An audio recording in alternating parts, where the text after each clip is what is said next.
patrimoine. Oui. Premier problème d'abord, c'est le président. Sa déclaration de patrimoine. ay bien rek la yóbbu conseil constitutionnel. ba léegi génnewuñu benn compte bancaire. nee na bii comptam la temps moo si nekk. amul. et il a fallu 2012 ñu dem élection fal ko président ñu door a xam ne am na 8 milliards. durant toute la campagne dañu wax ci ay cotisations lañ doon joxe ak lépp ba mu dem campagne yére yi mu doon sol sax da ngay gis fii lii tellement bëggul woon sol yére bu bees ñu xam ne kii am na xaalis. dafa doon dagg. il s'est victimisé à tous les niveaux ba ñu fal ko ñu def déclaration ñu ne day kii yor na 8 milliards. am na benn cuub bu yàgg bu mu doon solde bu gris. boo ko gisee da nga koy yërëm. mi ngo ak tenue militaire bi. l'argent laaf nag. naka te boobu mi ngi denc 8 milliards. ay pédicure boobu mi ngi am kër États-Unis.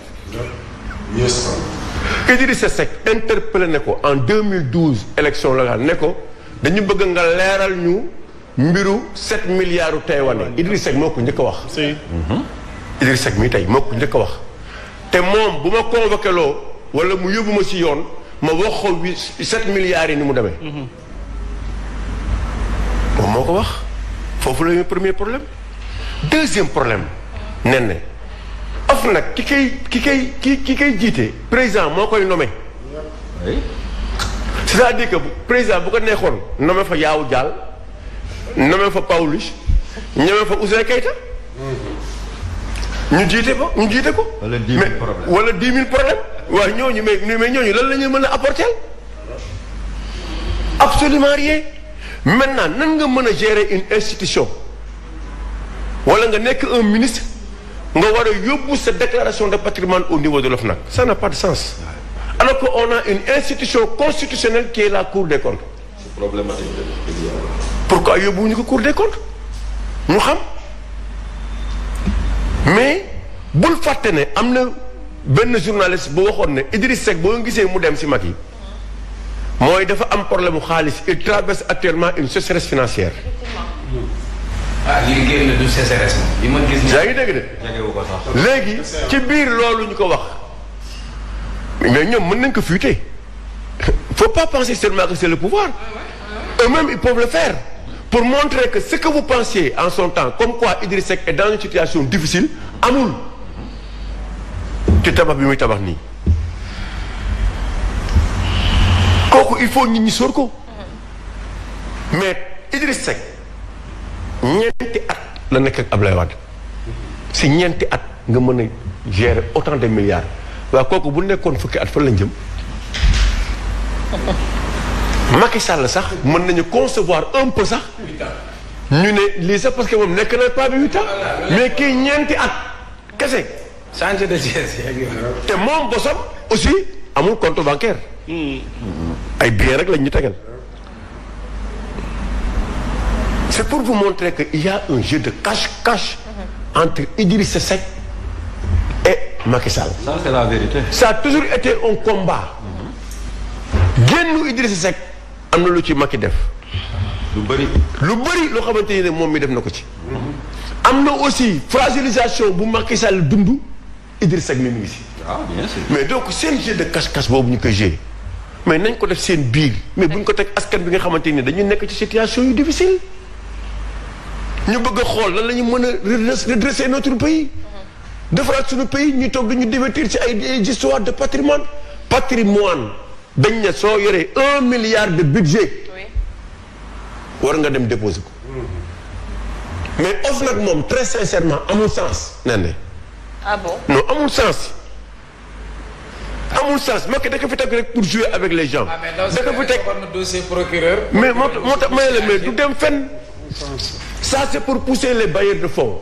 ça c'est pour pousser. ñu ko changer peut-être renforcer ay acquis ou OFNAC pour plus de transparence dans certaines choses. Ouais, peut-être parce que tey jii c'est quand même doo xam noo koy comprendre que ñu ne déposer nañ tant de rapports sur la table du procureur après amul benn suite derrière peut-être il faudrait que ñu renforcer yenn pouvoir u OFNAC yi. waaw mais xam nga nen ne Macky Sall il est allergique aux propositions.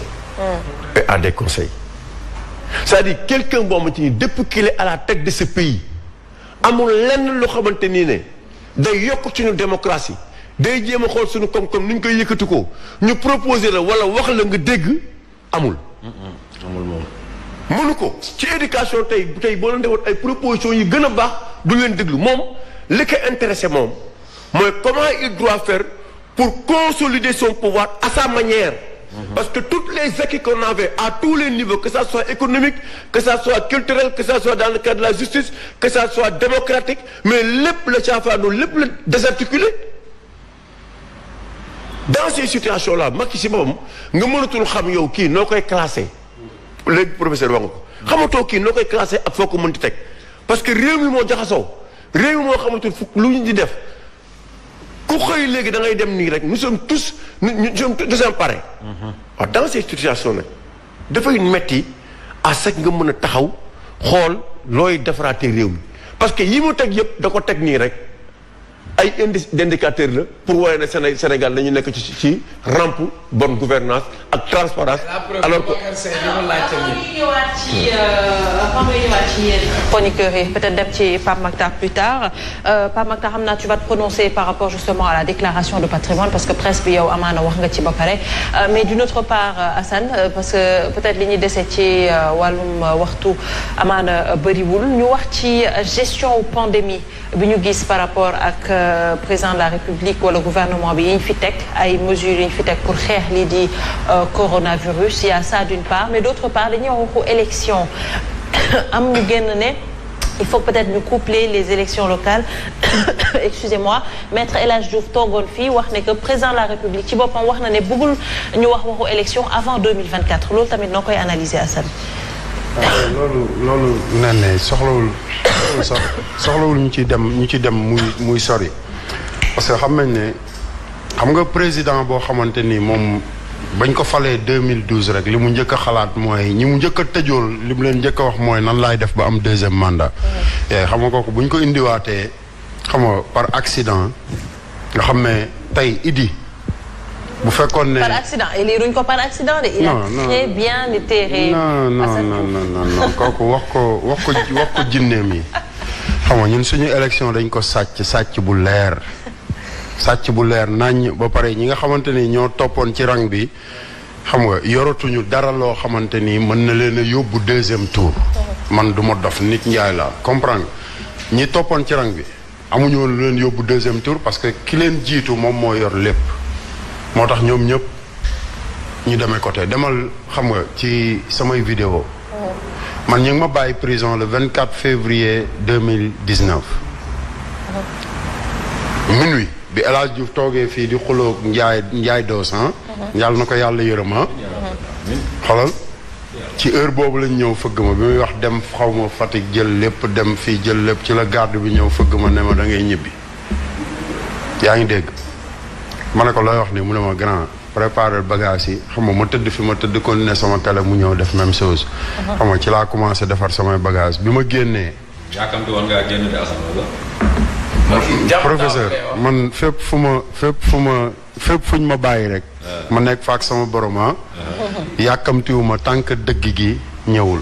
kooku moom boo laajee waaw man Baye Fall la. jaajëf yaa ngi dégg ci jamono boobu. laa génn ma am ay information yu leer yoo xamante ni mennum Ousmane Sonko moo demul Mermoz Madické Niang Issa Sall Idrissa Seck ci même semaine ba lañ dem toog ak Macky Sall bokk ak moom reer. ah bon. ouais. billaahi wallaahi ma toog Facebook wax ko ñi ma saaga ëpp na milliards yi doomu aadama yaa ngi dégg xam nga ci biir loolu bu ñu demee ba toll fii tey xam nga ñu ñuy wax ay mburoog soow ak ay yenn affaires yi xam nga na sénégalais yi gën a yeewu man dama bëgg sénégalais yi yeewu te li leen yee mooy Macky Sall ñoom ñoo créé xam nga seen mouvement tuddee ko alternative 2035 man waxuma ko ba pare fii ci biir Sen TV bari na ñu fi jaar ñoo xamante ni bu ñu defee émission bu ñuy ñëwaat dañu yor titre bu leen Macky Sall jox ku ci wax ci 3e mandat doo ko fekkee fii biir Sénégal bari na ñoo xamante ni néewal nañ leen doole néewal doole goo xamante ni ubbi seen làmmiñ sax sañatuñ ko parce que dañu nekk ci dëkk boo xamante ni ki ñu jiite nanguwul dëgg doole la xam doole. doole kese moo koy may lépp moom pour moom lépp doole koy def moo tax bu ñu demee ba toll fii ñun sénégalais laay man sénégalais laay waxal. xam nga sénégalais rek laa mën a waxal du ma wax ak ñoom parce que xam nga ñoom féete nañ fi ñu féete ba pare mais sénégalais yi nga xamante ni ñoom ñooy dund coono bi ku mel ne man ak yow ak suñuy njaboot xam nga nañ gën a ubbi suñu xel yi xam ne Macky Sall buggul élection am tant que 2024 jot loolu moom maa la ko garanti gis nga ki toogoon fii wax la loolu bugguma sax tudd turam xam na leneen lu ëpp loolu doole mais du ko wax